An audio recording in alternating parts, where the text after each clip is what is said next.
वंदे पुरुषोत्तम वंदे पुरुषोत्तम वंदे पुरुषोत्तम। परम प्रेममय परम दयाल শ্রী ঠাকুর অনুকূলচন্দ্র রাতুল চরণে কোটি কোটি প্রণাম। ইষ্ট পরিবারের সকলের চরণে প্রণাম জানাই। আর আমার ইষ্টপ্রাণ দাদা ভক্তিমতী মায়েদের আনন্দিত জয়গুরু। আশা করি ঠাকুরের কৃপায় আপনারা সবাই ভালো আছেন। তো অনেক অনেক ধন্যবাদ পাশে থেকে আমাকে উৎসাহিত করার জন্য। তো এখানে আমি ঠাকুর বাড়ির যে ঘড়ির টাওয়ার সেটার একটা ইতিহাস, সেটাই আমি আপনাদের পড়ে শোনাচ্ছি। স্মৃতির আলোকে পরম প্রেমময় শ্রী ঠাকুর অনুকূলচন্দ্র। তো পরম প্রেমময় শ্রী ঠাকুর জন্মবার্ষিকী শ্রদ্ধাঞ্জলি দিয়েছিলেন সম্পাদনা Ajit Chakraborty, S.N. Chakraborty and 3 number Ramanath Majumdar street, কলকাতায় 70001। পরম দয়ালের অসাধারণ সেটা লীলা, ঘড়ির টাওয়ার তৈরির যেটা ইতিহাস। তো লিখেছেন, বুড়ো হয়েছি, বয়স অনেক হলো, কত ঘটনা ঘটেছে আমার জীবনে। কিছু কিছু মনে আছে, আবার কিছু ভুলেও গেছি। তো শ্রী ঠাকুরের সঙ্গে কত কথা হয়েছে, তার কি হিসাব আছে। আর সেই একটা ঘটনা কোনো দিনই ভুলব না। ঠাকুর বাংলার ভিতরের টাওয়ারটা দেখলে মনে হয় সেটা তার জন্ম ইতিহাসটা মনে পড়ে। কত বিচিত্র বড় অদ্ভুত ইতিহাস ওই টাওয়ারটার। কিছু বলতে গেলে ওইটাই আগে মনে আসে। আর আমরাও ঠাকুর বাড়িতে গেলে সেই টাওয়ারটা যখনই দেখি তখনই এই ঘটনাটা মনে পড়ে যায়। তো শ্রী ঠাকুর একদিন বললেন টাওয়ারটা 60 ফিট উঁচু হবে এবং একদিনে ওটা ঢালাই করতে হবে, 2 দিন করলে চলবে না। তো আমাদের ইঞ্জিনিয়াররা বললেন যে একদিনে 60 ফুট ঢালাই কিছুতেই সম্ভব নয়।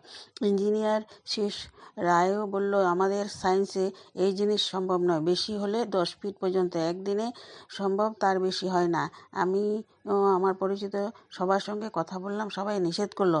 নিরুপায় হয়ে একদিন শ্রী ঠাকুরের কাছে গিয়ে বললাম, ঠাকুর সবাই বলছে পড়ে যাবে, আপনি বলছেন একদিনে ঢালাই কর, কী করব। স্মৃতির আলোকে পরমব্রহ্ম শ্রী ঠাকুর অনুকূলচন্দ্র এটাই লিখেছেন যে শ্রী ঠাকুর বললেন, পড়ে যদি যায় তাহলে তোর আর আমার অভিজ্ঞতা হবে। আমি বললাম, ঠাকুর আমার অভিজ্ঞতার জন্য 25-30 হাজার টাকা নষ্ট হয়ে যাবে। এতগুলো টাকা? শ্রী ঠাকুর বললেন, 30,000 টাকা তো ছাড়, একটা মানুষ তৈরি করতে যদি এই ব্রহ্মাণ্ড দিয়ে দিতে হয় তাও দিয়ে দিব। আমার সৎসঙ্গ হচ্ছে মানুষ তৈরি করার কারখানা। বাড়ি গিয়ে শুধু চিন্তা করছে কি করব। আমার মতো মূর্খ লোক কি যদি কিছু হয়, নানা রকম আবল তাবল চিন্তায় আরও কয়েকদিন চলে গেল। এইদিকে সিমেন্ট নষ্ট হয়ে যাওয়ার সম্ভাবনা রয়েছে।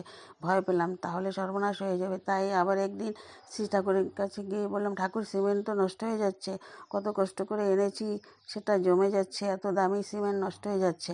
শ্রী ঠাকুর বললেন, শিষ্যদা কী কয়?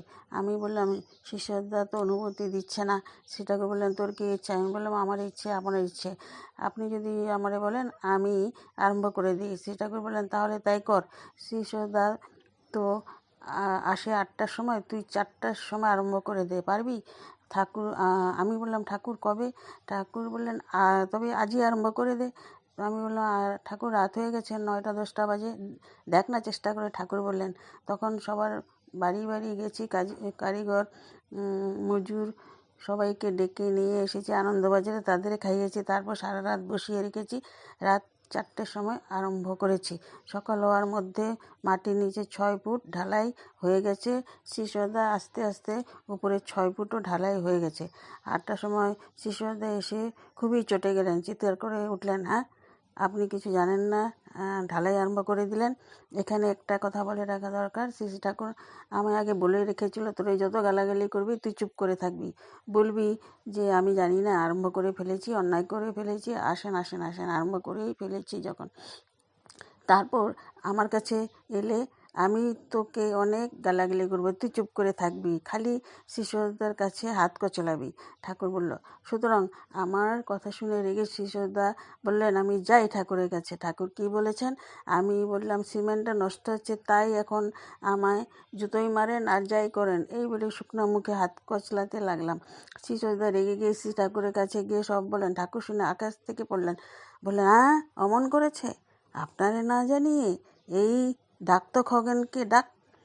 আমার তো তখন সব জানাই ছিল। শ্রী ঠাকুর ডাকছেন শুনে তাড়াতাড়ি ঠাকুরের কাছে গেলাম। শ্রী ঠাকুর আমাকে দেখে জিজ্ঞাসা করলেন, কি তুই ঢালাই আরম্ভ করেছিস? আমি কাঁদো কাঁদো হয়ে হাত জোর করে বললাম, হ্যাঁ ঠাকুর, আরম্ভ করেছি, সিমেন্টটা নষ্ট হয়ে যাচ্ছে। ঠাকুর বললেন, শ্রীসদাকে বলিসনি?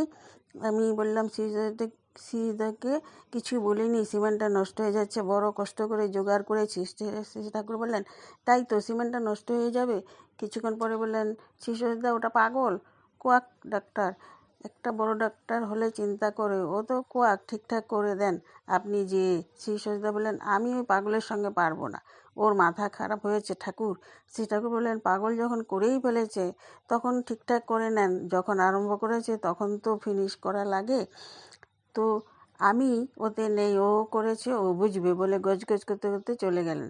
সঙ্গে সঙ্গে শ্রী ঠাকুর আমায় ইঙ্গিত দিলেন, যা যা যা, বন্ধ করিস না। আমি প্রণাম করে তাড়াতাড়ি চলে গেলাম যেখানে কাজ হচ্ছে। 5-10 মিনিট বাদে বাদে ঠাকুর লোক পাঠাচ্ছেন, খবর নিচ্ছেন। 10টা বেজে যায়, 11টা বেজে যায়, কাজ চলছে। আমি শ্রী ঠাকুরকে বললাম, ঠাকুর আপনি বিশ্রাম করুন, আমি শেষ না করে ছাড়বো না। শেষ পর্যন্ত 2টার সময় শেষ হলো। শ্রী ঠাকুরের কাছে গিয়ে দাঁড়ালাম। ঠাকুর, শ্রী ঠাকুর বললেন, আচ্ছা তো এখনও? বললাম, হ্যাঁ ঠাকুর। শ্রী ঠাকুর বললেন, দেখ পরম পিতার কৃপায়। আমি বললাম, ঠাকুর আপনার পরম পিতা কী করবে আমি জানি না, আর আমার পরম পিতা যদি আমায় রক্ষা না করেন, কাল সকালে পরে গেলে আমার পিঠের চামড়া তুলে নেবে। সবাই বলবে, খগেন ঠাকুরের 50,000 টাকা নষ্ট করেছে। মানুষ বলতে তো ছাড়বে না, 50,000 টাকা খরচা হলে বলবে লাখ টাকা। শ্রী ঠাকুর বললেন, দেখ পরম পিতার কৃপায় সারা রাত না ঘুমিয়ে কাটিয়ে দিলাম দিকে, শুধু ঠাকুরেরকেই ডাকছি, চোখ দুটো শুধু টাওয়ারের দিকে। ভোরবেলা শ্রী ঠাকুরের কাছে গিয়ে দাঁড়ালাম। ঠাকুর তখন তামাক খাচ্ছেন। আমাকে দেখে জিজ্ঞাসা করলেন, কী খবর রে, মাল কি এখনও আছে? বললাম, আছে। শুনে ঠাকুর সোজা বসে বিছনার উপরে একটা জোরে চাপড় দিয়ে বললেন, ওরে শালা কিস্তিমাত, হবে না, না থাকে কি না দেখিয়ে দিবি, সবাইকে ডেকে ডেকে দেখিয়ে দিবি।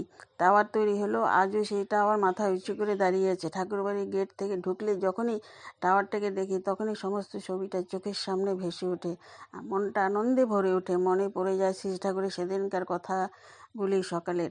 ওরে শালা কিস্তিমাত, হবে না, থাক কি না দেখিয়ে দিবি, সবাইকে ডেকে দেখিয়ে দিবি। তো আপনারা তো জানি ঠাকুরবাড়ি গেলেই ঘড়িটা দেখতে, এই ঘড়ি যে টাওয়ার সেটা দেখতে পান। তো এই ঘটনাটি ছিল এর পিছনে, আপনাদেরকে পড়ে শোনালাম। জয়গুরু, আপনাদের সর্বাঙ্গীন মঙ্গল হোক, দয়ালের কাছে নিবেদন করি।